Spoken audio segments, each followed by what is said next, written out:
Hi everybody. I had mentioned yesterday on Facebook that I'd try to come live every day around 2 o'clock Arizona time just to give you demonstrations of things, techniques and stuff that I've taught in class and chalk painting and that sort of thing. And I thought since so many of us are home, why not share some stuff that I know, and maybe you've got some of the stuff in your house and you want to just give it a try, and so why not? If I have come across anything, if you have any questions, don't hesitate to let me know. Happy for questions, so that's all good. So I'll just basically jump right in. I want to throw out a couple of tips right off the bat, and that is before I start a painting project, I get a little jar or a can of just water, a little bit of soap, just to be able to dump paint brushes in it, because you don't want to paint and then like set the brush down and then sometimes you forget about it and it dries and that jazz. That's why it's done. You throw it in there, and whenever you get to washing it, it's fine because it's in there and it's not going to dry. So I thought I would start with showing you really just how easy it is to paint, whether it's with chalk paint or the clay-based paint or even milk paint. I mean, milk paint, maybe you have to do a little more prep, but they're so user-friendly and they're so easy. So when I teach a class, I always do it on just cut up trim. And when you paint, at least with this clay-based paint, this is Country Chic paint. I like it. It comes in 1,000 colors and I love it. But there's a lot of chalk paints and they're great. A lot of them are slightly different, but then you kind of figure out how each one works and it ends up fine. But the beauty of chalk paint is that you don't have to prep your piece. You don't have to sand it and strip it and all that jazz. So here's my piece. Of course, this is nice because it's brand new from the store. I didn't have to clean it and, you know, sand off any special edges or any of that kind of jazz, so it's in good shape.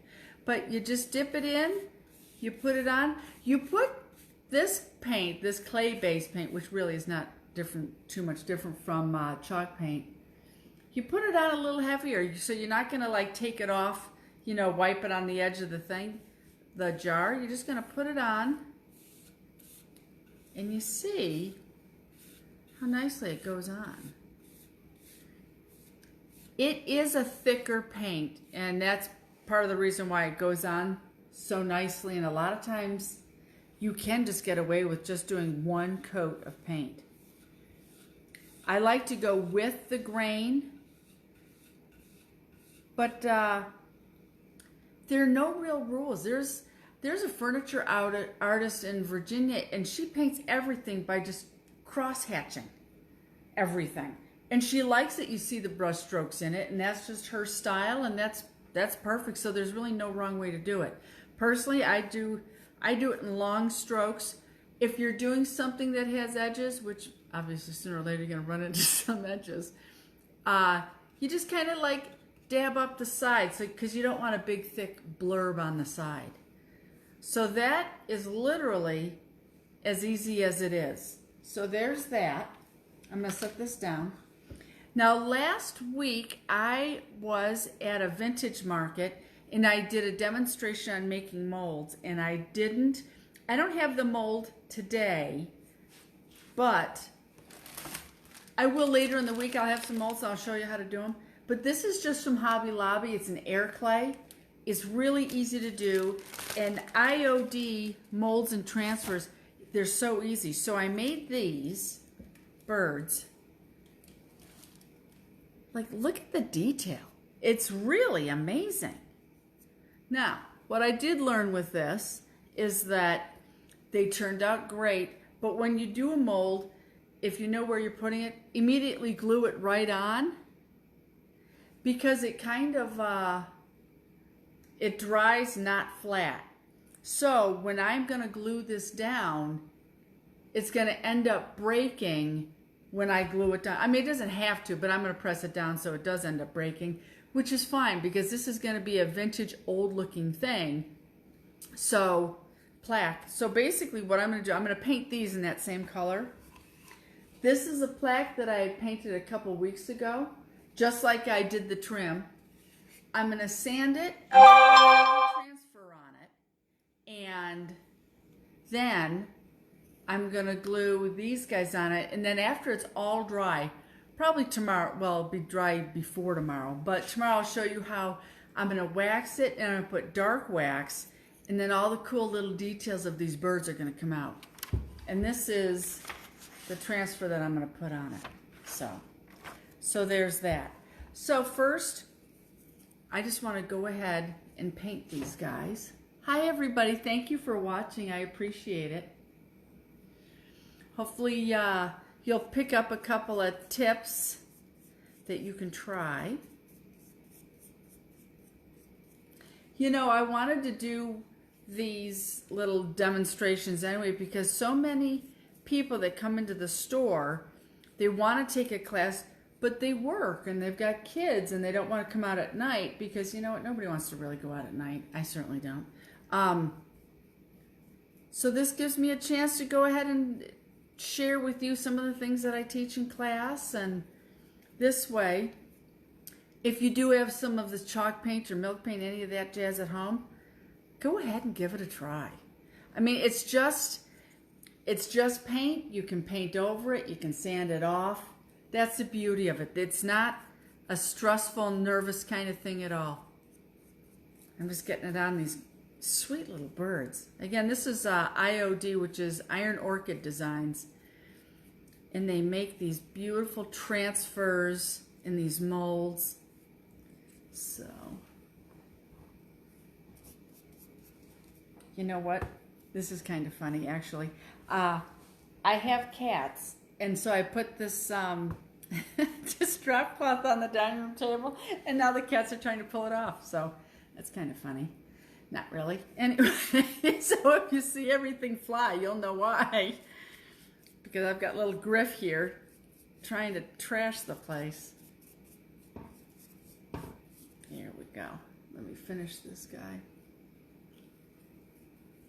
Anybody have any questions at all? Thanks for joining me. I appreciate it. Like I said, I'm going to try to come on every day. Now see, his wing just broke. But again, it's okay because I'm going to glue it on here. And they look vintagey. It's not, you know it's handmade because it's not perfect. So that's going to be what I go with. Done with this. I'm going to throw that right in there.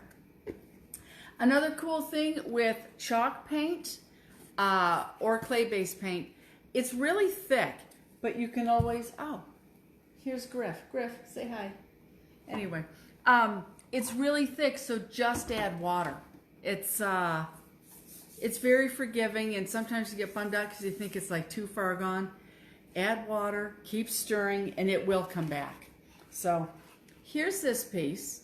One way of distressing is just sanding the hard edges.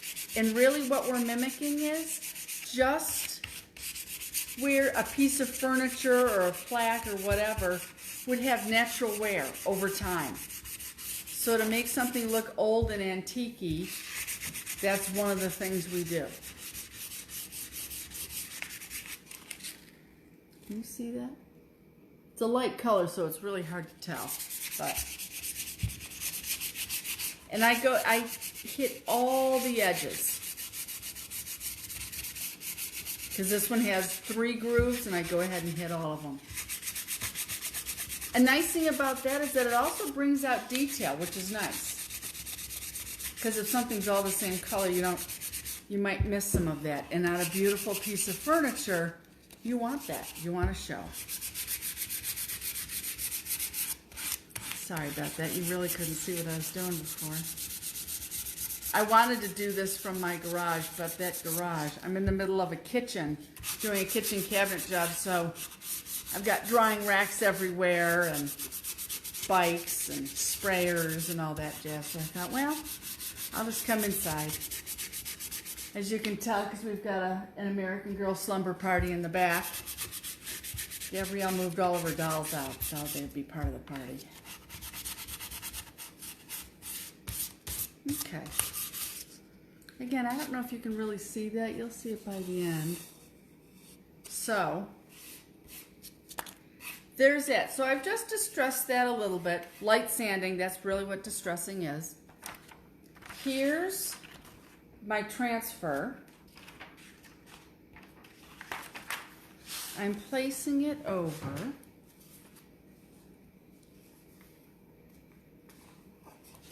Like that.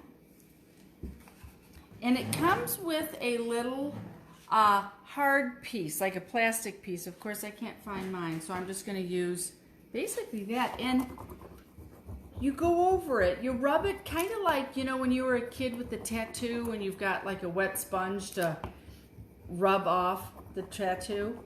This is kind of the same thing, only you're just rubbing with the hard end. With the transfers at the store, when you buy it, it comes with a piece of plastic. I just misplaced mine. Let's see. I'm going to do a little more so I can show you. You can tell that the transfer is working, or it's getting on your piece, when you lift up just a little bit of the corner. Here. Let's see.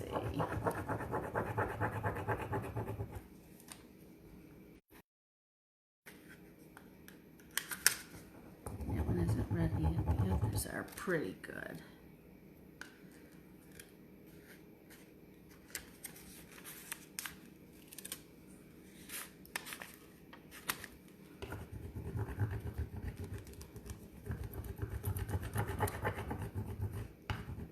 You know, and sometimes the image starts to look a little pale, and that's also when you know, like, you start to lift it and you can see that the image is on there, if that makes any sense. So I'm going to keep on.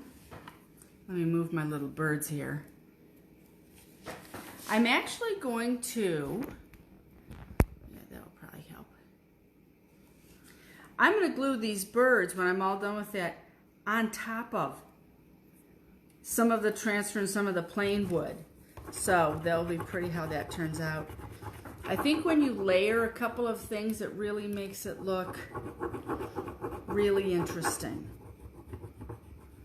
Adds like a little bit of a dimension to it.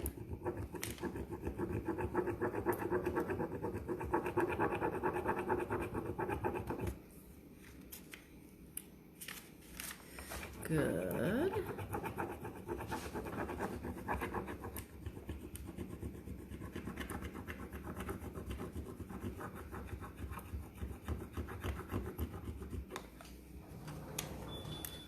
There we go. So I'm just going to continue working on this for a few minutes till it's done.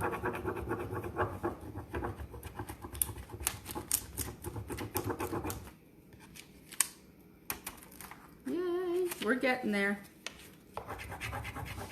Work on this side.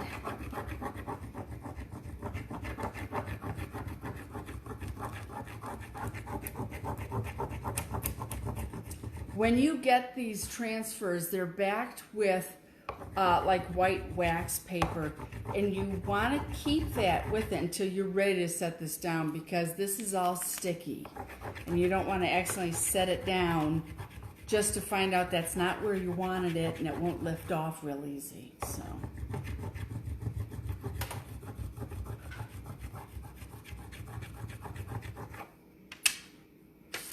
let's see how we're doing with this.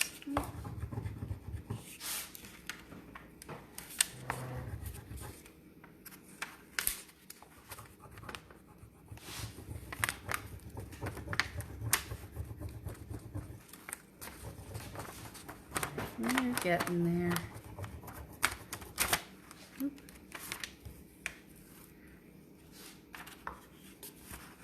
You see that starting to come up a little bit.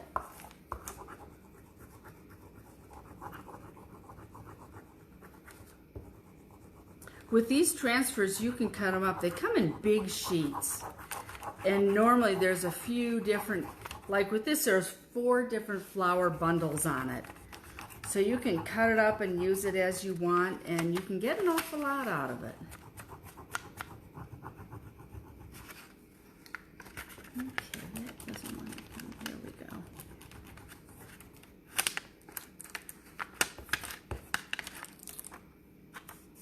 There we are.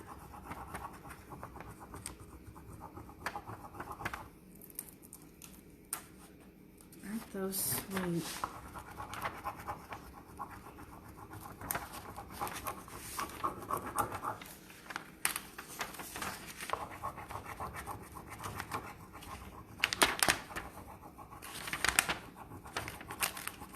There we go.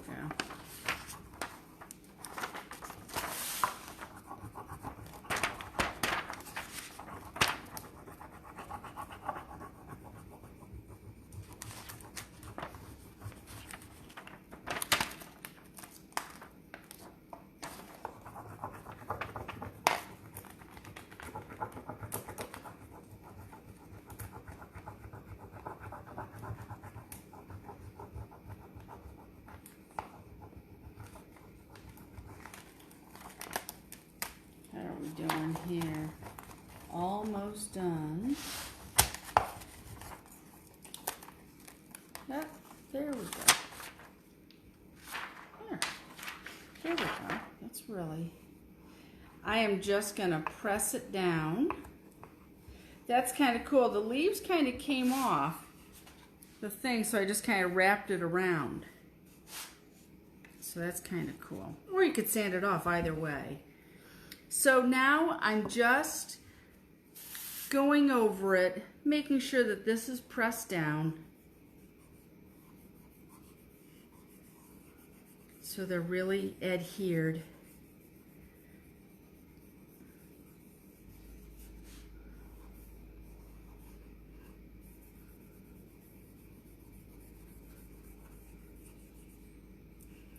Get that on there.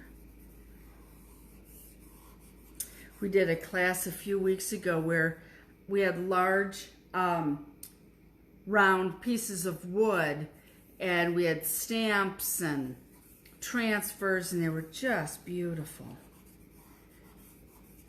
I might do one of those live, and then if you'd like, I can give you a supply list if you want to follow along, if that's something that sounds like fun. I should put a supply list on Amazon, then you can get it and have it delivered, and then we can all do it together. That could be fun. All right, so that's that. So that's really pretty cute. I'm going to kind of figure out my placement of the birds. I think I'm only going to use 2 of these.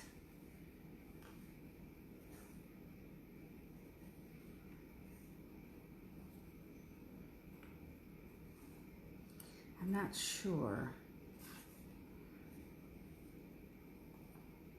I might just use the smaller ones.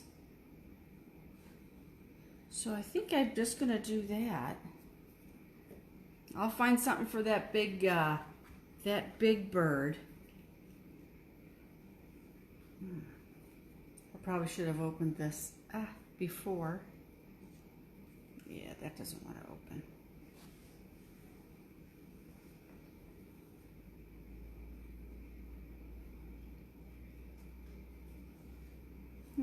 Okay. Oh, good. Here it goes. So, I'm putting this. This is a good heavy duty one. Now, and like I said, as this air clay dried, it's bent. So as I press it down, I could either leave it like that and just place it nice and leave it, or I can put it on and press it and it's gonna snap. But you know what? That's okay, because this is supposed to look old. Wow, that's air clay, because it's not really breaking. I thought it'd snap like nothing. Oh well. But, so there's that. But like I said, even if it's broken, it's fine. It's going to be antiqued. I'm going to put dark wax on it. And it will just make it look even older. And I'll put this little guy right there. There. His tail broke. That's fine.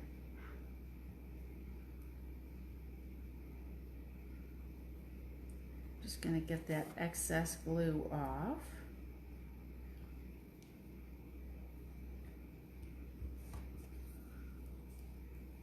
Okay. So here's today's, which isn't too bad.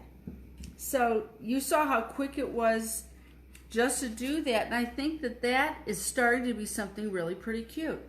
Tomorrow, I am going to, this will be all perfectly dry, I'm going to wax everything with clear wax, and I'm also going to use some dark wax, and that's going to go into the grooves a bit, make it look a little darker, bring out details, and especially with these birds, all the cool detail that's in there, that's going to pop a lot more.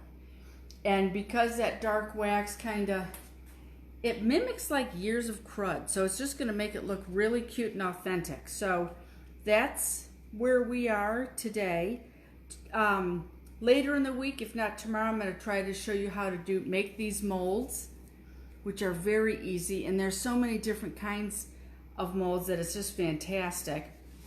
And I'll show you different distressing techniques, as well as antiquing and gold wax and metallic cream and just fun stuff. And again, some of the stuff you may have around the house, and now you know how to use it, and maybe you didn't have a chance to take a class, but you went ahead and bought some stuff.